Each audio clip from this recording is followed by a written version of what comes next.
Welcome to the Learning Pines YouTube. We hope this video helps. You'll begin by verifying the kernel and ensuring Matplotlib is installed. Once done, open a new notebook cell and run the installer if needed. Pip install Matplotlib or conda install Matplotlib.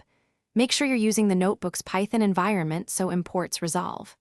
Next, type the first import lines to test things.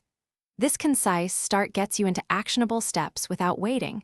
You'll see exactly where errors occur and can fix them immediately. Now import the plotting interface so you can draw charts. Import Matplotlib. Piplot as PLT. Once imported, enable the display mode. Use %matplotlib inline for static PNG output that embeds in the notebook.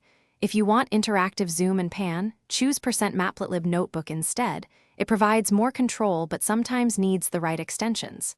After choosing a backend, create a simple plot like PLT. Plot 1, 2, 3, 4, 5, 6. Finish by creating a sample figure and calling PLT. Show to force rendering. This ensures the output appears reliably. If you hit an import error, make sure the notebook kernel matches the environment where Matplotlib is installed, then restart the kernel and rerun cells. For backend or GUI conflicts, switch to a non-interactive backend like AG or reinstall the appropriate GUI packages. This prevents display errors. One quick tip: restart the kernel after installs to synchronize paths and clear cached import problems.